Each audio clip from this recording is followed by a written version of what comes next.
राजस्थान शब्द की उत्पत्ति। राज प्लस स्थान इज इक्वल टू राजस्थान।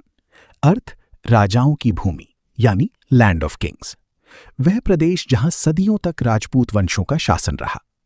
प्राचीन उल्लेख, महर्षि वाल्मीकि ने प्रदेश को मरुकांतर कहा यानी मरुस्थल क्षेत्र।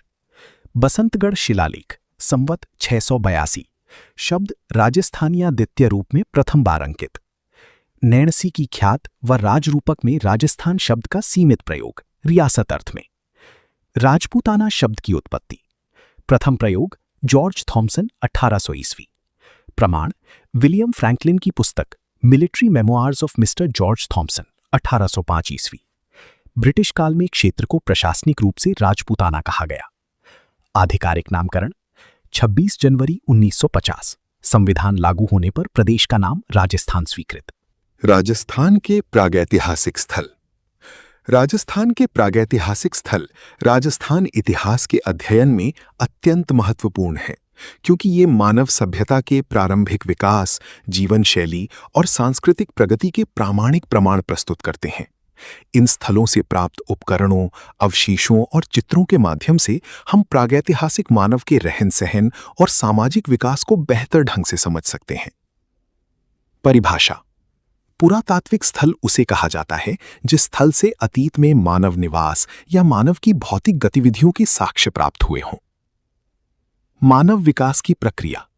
शिकारी, पशुपालक, कृषि। मानव द्वारा धातु का प्रयोग। पाषाण, ताम्र, कांस्य, लौह। मानव इतिहास का वर्गीकरण। पहला, प्रागैतिहासिक काल, जिस काल के कोई लिखित प्रमाण प्राप्त नहीं हो, जैसे पाषाण काल।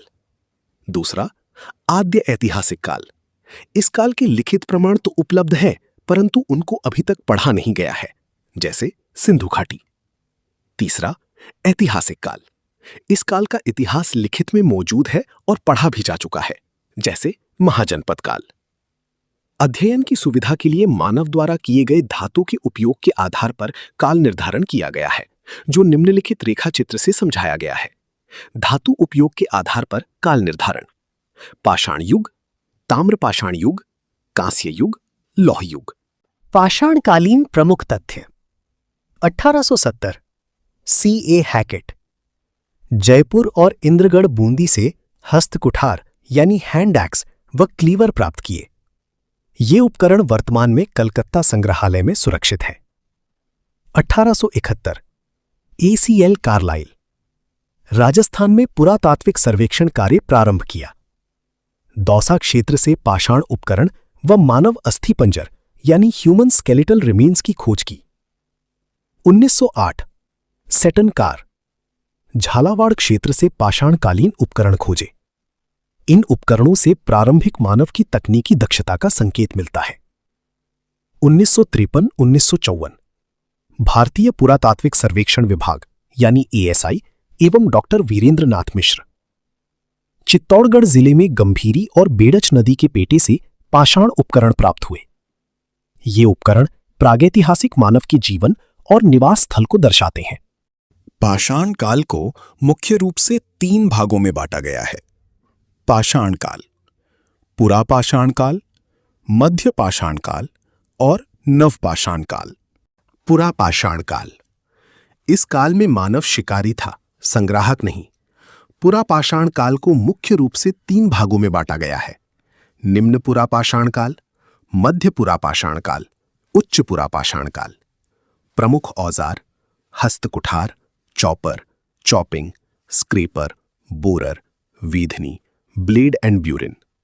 नोट, क्वार्ट्जाइट, चर्ट, जैस्पर आदि पत्थरों का औजार बनाने में उपयोग किया जाता था।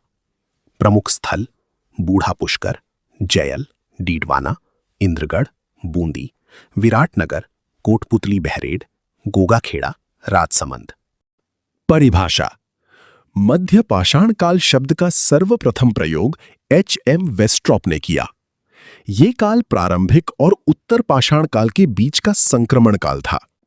इस युग में मानव ने शिकार के साथ पशुपालन प्रारंभ किया। प्रमुख विशेषताएं। मानव अब केवल शिकारी नहीं रहा, उसने पशुपालन आरंभ किया। पशुपालन मुख्यतः मांस के उपयोग हेतु किया जाता था। निवास स्थलों की खोज प्रारंभ।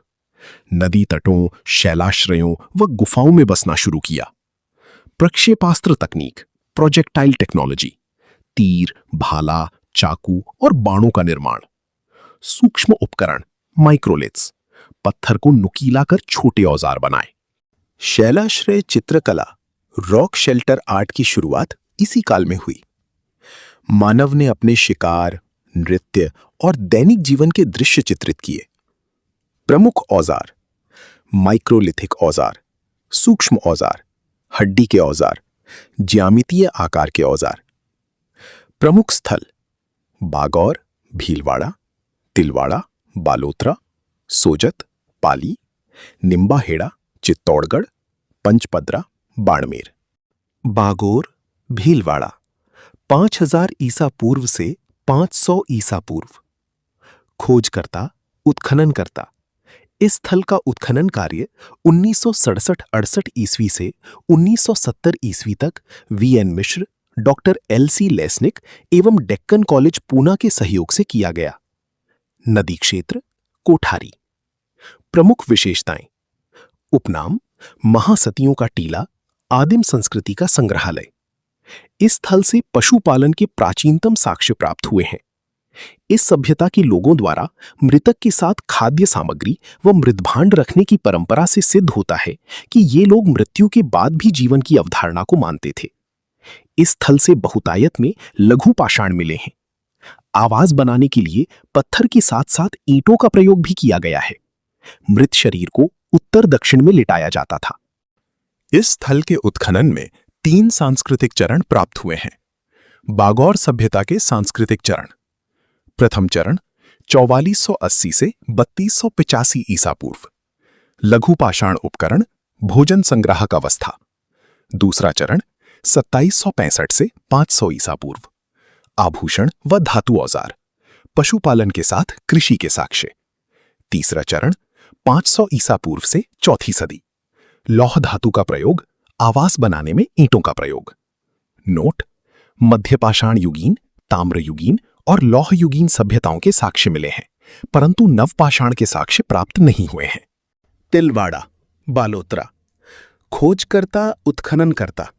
इस स्थल का उत्खनन कार्य 1967 से 68 ईस्वी में वीएन मिश्रा, विजय कुमार एवं एलसी लेस्निक, हाइडेलबर्ग विश्वविद्यालय के नेतृत्व में किया गया। नदी क्षेत्र, लूनी नदी। प्रमुख विशेषताएं, इस सभ्यता से प्राचीनतम पशुपालन के साक्ष्य प्राप्त हुए हैं। इस स्थल से मानव हड्डी भस्म प्राप्त हुई है। इस स्थल से गोलाकार अग्निकुंड प्राप्त हुए हैं। इस स्थल से 5 आवास स्थलों के साक्ष्य मिले हैं। नवपाषाण काल। नवपाषाण शब्द का प्रयोग जॉन लुब्बाक ने सर्वप्रथम किया। मानव मस्तिष्क में मूल्यों का विकास, उदारता, नैतिकता, दया, करुणा, लालच, छीना झपटी, झूठ आदि मूल्यों का विकास। कृषि की शुरुआत, जंगली जानवरों को पालतू बनाना, स्थिर ग्रामीण जीवन, मृत भांडों का निर्माण, कुम्हार के चाक का प्रयोग, पॉलिशदार पाषाणिक उपकरणों का प्रयोग। प्रमुख औजार, कुल्हाड़ी, छीनी, बसूला, घर्षित औजार। प्रमुख स्थल, विराटनगर, कोटपूतली बहरोड, हमीरगढ़, भीलवाड़ा, भरनी, टोंक, सोहनपुरा, सीकर, हरसौरा, अलवर, समदड़ी, बाड़मेर, आलनिया, कोटा। ताम्रपाषाण काल। परिभाषा। ताम्रपाषाण काल वह युग था जब मानव ने तांबे के साथ पत्थर के औजारों का प्रयोग किया। ये युग पाषाण और लौह काल के बीच का संक्रमण काल माना जाता है। कालक्रम और तकनीकी स्थिति। तकनीकी दृष्टि से ताम्रपाषाणिक सभ्यताएं हड़प्पा सभ्यता से पहले की मानी जाती हैं, लेकिन कालक्रम की दृष्टि से अधिकांश ताम्रपाषाणिक सभ्यताएं हड़प्पा काल के बाद विकसित हुई। प्रमुख विशेषताएं। इस काल में स्थायी ग्रामीण संस्कृति यानी परमानेंट रूरल कल्चर का विकास हुआ। मानव ने कृषि और पशुपालन को जीवन का मुख्य आधार बनाया। मृदभांडों पर यानी पॉटरी पर चित्रांकन प्रारंभ हुआ, ज्यामितीय और प्राकृतिक आकृतियां बनाई जाती थीं। पक्की ईंटों का प्रयोग नहीं किया जाता था। पशुपालन केवल मांस प्राप्ति के लिए किया जाता था, डेयरी उपयोग यानी दूध, घी आदि के लिए नहीं। ताम्रपाषाणिक लोग लेखन कला से अपरिचित थे। धातु के साथ पत्थर के औजारों का संयुक्त उपयोग किया जाता था। पतन के कारण ताम्रपाषाणिक सभ्यताओं की लुप्त होने का मुख्य कारण वर्षा की कमी यानी क्लाइमेटिक एरिडिटी माना जाता है। जल स्रोतों के सूखने और कृषि संकट के कारण ये सभ्यताएं समाप्त हो गईं।